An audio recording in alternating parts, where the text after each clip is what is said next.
여러분 안녕하십니까? 포항 MBC 뉴스입니다. 봄 날씨가 변덕을 부리고 있습니다. 밤사이 불청객 황사비가 내렸는데요. 울진과 울릉도, 독도에서는 아침까지 비가 내리는 곳이 있겠습니다. 조주경 기상캐스터입니다. 밤사이에 비가 내리면서 오늘은 어제보다 선선한 날씨가 예상됩니다. 어제는 지역에 따라 날씨 차이가 심했는데요. 포항과 경주와는 달리 울릉도 독도에서는 돌풍을 동반한 소나기가 내렸고요. 안동에서는 우박이 관측되기도 했습니다. 오늘 아침까지 울진과 울릉도 독도에서는 비가 내리는 곳이 있겠습니다. 요즘 대기 불안정으로 날씨 변덕이 심합니다. 다가오는 주말과 휴일 사이에도 계속해서 비가 내릴 전망입니다. 이어서 자세한 지역별 날씨 보시면 오늘은 아침까지 흐린 곳이 있겠습니다. 한낮 기온은 울진이 18도, 영덕 21도, 포항이 22도, 경주 23도로 어제보다 선선한 날씨가 예상됩니다. 울릉도와 독도에서는 강한 바람에 주의가 필요합니다. 한낮 기온 울릉도 16도, 독도 15도로 예상됩니다. 동해 중부와 남부 먼바다를 중심으로는 풍랑특보가 발효 중입니다. 바다의 물결은 중부와 남부 전해상에서 최고 4m로 높게 일겠습니다. 내일부터 내리는 비는 오후부터 밤 사이에 소강 상태를 보이는 곳이 있겠고요. 일요일 오후면 대부분 그치겠습니다. 그리고 다음 주 화요일과 수요일 사이에도 비가 내릴 전망입니다. 날씨였습니다. 국책사업인 신라환경 핵심 유적 복원정비 사업의 하나로 월성 발굴 조사가 한창인데요. 월성의 북쪽과 첨성대 사이에서 신라시조 박혁거세 왕비, 아령의 설화가 깃든 발천 유적지가 이번에 발굴됐습니다. 조그만 하천인 줄 알았는데 발굴 결과 규모가 상당하고 형태가 양호한 석교지가 확인돼 왕국 연구에 중요한 자료가 되고 있습니다. 김기영 기자가 보도합니다. 경주 시민이라면 한 번쯤 걸어보았을 첨성대 인근의 동부 사적지. 문화재청은 2019년 10월부터 발굴을 시작해 동궁과 월지, 월성, 계림을 지나 남천으로 흐른 개천인 발천의 또 다른 수로를 확인하는 성과를 올렸습니다. 발천은 고대 신라의 하천으로 삼국유사에 박혁거세의 왕비 아령의 설화가 기록돼 있습니다. 박혁거세의 부인이 아령인데 아령이 비가 탄생을 할 때 계룡의 옆구리에서 나왔다고 그래가지고 입술의 생긴 모습이 마치 닭부리처럼 생겨서 그걸 와서 씻는 곳을 월성의 북쪽 천이다. 이번에 발굴된 수로는 오랫동안 알려져 왔던 수로와는 다른 것으로 최대 길이 150m, 너비는 5.2m 정도입니다. 또 석교지도 발견됐는데 760년 경덕왕 19년에 축조된 월정교지보다 제작 시기가 훨씬 앞섭니다. 지금 복원되어 있는 월조교 같은 경우는 760년대에 만들어져서 이 석교 자리는 이보다 거의 100년 가까이 앞서서 만들어진 신라 최초의 석교지라는 데 굉장히 의미가 있습니다. 옛 물길과 도로 유구의 발굴은 1993년 조사된 전랑지로 향하는 신라왕궁 북문의 위치를 밝힐 수 있는 중요한 단서가 될 수 있어 신라왕궁사 연구에 소중한 단초를 제공하게 됐습니다. 이 발천을 경계로 해서 왕궁이 새롭게 만들어졌거나 아니면 발천의 바깥에 건물이 많이 들어서 있는데 거기까지도 왕궁의 범위에 포함이 된다고 생각이 되어서 문화재청은 조사 연구와 학술 대회를 열어 유적의 성격을 규명하고 발천의 원래 모습을 되살리는 방안을 찾기로 했습니다. MBC 뉴스 김기영입니다. 포항시는 2021년도 제1회 추가 경정 예산을 당초 예산보다 2,879억 원이 증가한 2조 7,237억 원을 편성해 의회에 제출했습니다. 주요 편성 내역에는 코로나19 방역 등 보건안전망 강화 250억 원, 해양복합전시센터 17억, 철강산업 포항거점센터 22억, 스마트 그린도시 31억 원 등입니다. 또 지진피해 구제지원 300억과 학교급식, 국도비 보조사업 등 739억 원도 편성했습니다.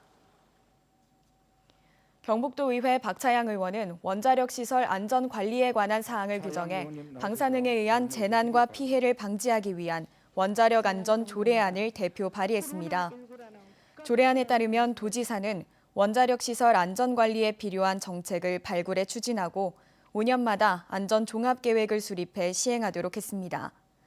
원자력 인근 주민 안전 확보, 환경 안전 감시, 정보 공개 등을 규정하고 있으며 위원회를 구성해 방사능 관련 사실관계를 확인하고 방사능 환경 오염 등을 조사 검증하도록 규정하고 있습니다. 경주시 의회가 후쿠시마 원전 방사능 오염수 방류를 독단적으로 결정한 일본 정부를 규탄하고 철회를 촉구하는 결의문을 채택했습니다. 시의회는 오염수 해양 방류가 지구의 혈관인 바다에 방사능을 주입하는 반인륜적 행위라고 규정했으며 수입 수산물에 대한 방사능 검증 강화와 유통 이력 및 원산지 단속 강화를 우리 정부에 요구했습니다. 대구 경북 행정통합공론화위원회가 행정통합을 추진하는 것은 한계가 있다며 중장기 과제로 전환하라고 최종 제안했습니다. 법적 근거도 없는 상황에서 시한을 정해둔 무리한 추진과 정보 부족 등도 인정했습니다. 한마디로 소득 없이 애만 썼다는 이야기입니다. 조재한 기자가 보도합니다. 지난해 9월 출범한 대구 경북 행정통합공론화위원회가 7개월의 활동을 마무리하며 공론 결과 보고회를 냈습니다. 코로나19로 공론화에 근본적 한계가 있었고 내년 7월 통합을 목표로 진행하면서 충분한 논의가 되지 않았고 시도민 의견을 수렴하는 공론화위원회가 마치 추진위원회처럼 활동한다는 지적도 많았다고 밝혔습니다. 광역단체 통합에 따른 장단점 분석에 대한 정보가 부족했다는 점, 광역단체 통합을 위한 법적 근거도 없어 기초자치단체 통합 절차를 준용한 점 등 한계를 분명히 인정했습니다. 그러면서도 중앙 집권 체제를 극복하고 지역 경쟁력 강화를 위해 행정 통합은 필요하다며 장기 과제로 추진해야 한다고 제안했습니다. 중장기 과제로라는 말을 썼습니다만은 2022년 지방선거 이후가 되면 새롭게 이 문제가 이슈가 되지 않을까 이렇게 내다보고 있습니다. 또 자치법 개정, 특별광역시 설치에 관한 특별법. 대구시장과 경북도지사도 중앙정부 지원 없는 독자적인 추진은 무리라며 사실상 무산을 선언했습니다. 광역통합은 자치단체의 자발적인 의지만으로 이루어질 수 없고 중앙정부와 국회 차원의 정책적 지원과 입법을 통해 완성될 수 있다는 새로운 사실도 알게 되었고 법을 통해서 이제 법을 광역자치단체 통합에 관한 일반 법을 만들고 그 법에 따라서 통합을 하는 그런 시간적 여유를 갖는 게 방법도 있다 이런 생각을 갖습니다. 공론화위원회는 계획대로의 추진은 무산됐지만 통합 기본 계획과 대구 경북 특별광역시 특별법안도 함께 제시했습니다. 대구 경북 행정통합의 무리한 추진이 다시 한번 명확하게 드러난 가운데 대구시장과 경북도지사는 최종 결정을 조만간 공식 발표하기로 했습니다. MBC 뉴스 조재환입니다. 포항시는 보경사 군립공원을 2016년 개정된 자연공원법의 취지에 맞게 시립공원으로 명칭을 변경합니다. 포항시는 명칭 변경과 관련해 보경사 시립공원, 내연산 시립공원, 진경산수 시립공원 등 5개 후보 명칭을 두고 시민 설문조사로 최종 결정할 방침입니다. 경상북도는 올해 1월 1일 기준 개별주택 가격을 공시하고 다음 달 28일까지 열람과 이의 신청을 받습니다.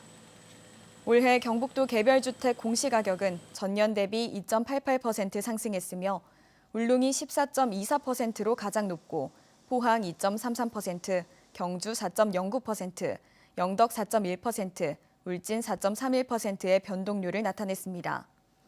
도내에서 가격이 가장 높은 단독주택은 포항시 연암동의 단독주택으로 11억 3,800만 원이며 가장 낮은 주택은 울진군 울진읍 정림리 소재 단독주택으로 92만 9천 원으로 나타났습니다. 문화체육관광부와 한국관광공사가 선정하는 2021년 웰니스 관광지에 울진 금강송 에코리움이 선정됐습니다. 금강송 에코리움은 쉼과 치유를 위한 체류형 산림휴양시설로 웰빙과 행복, 건강을 추구하는 웰니스 관광지로 좋은 평가를 받았습니다. 한편 금강송 에코리움과 인접한 금강 소나무 숲길도 한국관광 100선에 선정된 바 있습니다. 지역 대학과 지자체, 기업이 협력해 지역산업 맞춤형 인재를 양성하는 지역혁신 플랫폼 국책사업 유치를 두고 대구 경북이 충남 대전 세종과 치열한 경쟁을 벌이고 있는데요. 다음 달 최종 결과가 나올 예정입니다. 김철우 기자가 전해드립니다. 대구시청 별관에 있는 도심융합지구에는 스마트 기술을 지원하고 육성하는 3개의 센터가 지난 2019년부터 운영되고 있습니다. 대구시와 경상북도 그리고 대학 4개와 260여 개 지역 기업들이 신기술을 교육하고 또 상품화하고 있습니다. 혁신 교육 과정을 이수한 학생 70~80%가 로봇이나 미래형 자동차, ICT 기업에 취업하고 있습니다. 대구 경북은 이런 경험과 노하우를 바탕으로 국책 사업 유치에 뛰어들었습니다. 우리는 이미 그 인재 양성 부분은 해왔던 기존 사업하고 연계해서 할 수 있다면 더 좋은 효과가 나지 않을까 그런 생각을 하고 있습니다. 대학이 인재를 길러내고 그 인재들이 기업과 연구기관에서 혁신 사업에 종사함으로써 지역의 경쟁력을 높인다는 것. 대전, 충남, 세종과 경쟁하고 있는 대구 경북은 로봇, 미래차, ICT, 의료를 중점 분야로 정하고 20개의 대학들이 공동 운영하는 대구 경북 혁신대학이라는 차별화된 개념을 내세우고 있습니다. 각 대학이 갖고 있는 전자정보기기, 모빌리티 부품 영역에 프로그램을 만들어서 혼합적으로 이 지역에 필요한 기업의 실질적인 우수한 인력을 양성을 시켜서 기업에 보내는 이러한 프로그램이 되겠습니다. 대학 역량과 지역에 기반되어 있는데 이게 제대로 이게 협업이 안 되어서 이게 물과 기름처럼 했기 때문에 이 문제거든요. 잠재력이 있는 두 개가 이제 협업하게 되면은 대전 그런 것보다 훨씬 우리가 기반도 있고 또 대학 역량도 그쪽보다 훨씬 뛰어나죠. 대구 경북의 미래 먹거리 창출을 위해 산하경관이 사활을 걸고 뛰어든 대규모 국책 사업을 유치할 수 있을지 최종 결과 발표는 초읽기에 들어갔습니다. MBC 뉴스 김철우입니다.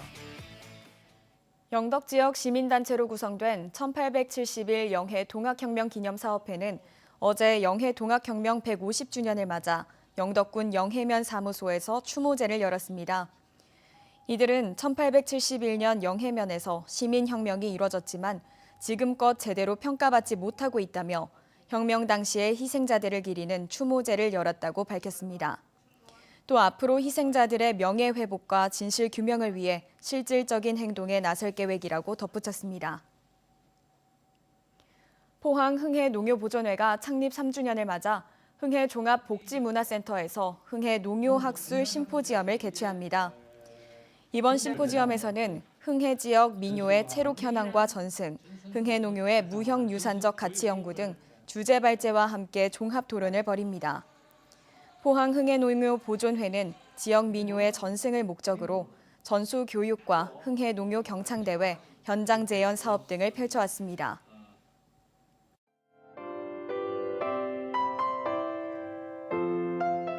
밤사이에 비가 내리면서 오늘은 어제보다 선선한 날씨가 예상됩니다. 어제는 지역에 따라 날씨 차이가 심했는데요.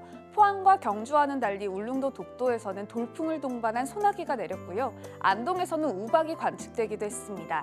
오늘 아침까지 울진과 울릉도 독도에서는 비가 내리는 곳이 있겠습니다. 요즘 대기 불안정으로 날씨 변덕이 심합니다. 다가오는 주말과 휴일 사이에도 계속해서 비가 내릴 전망입니다. 이어서 자세한 지역별 날씨 보시면 오늘은 아침까지 흐린 곳이 있겠습니다.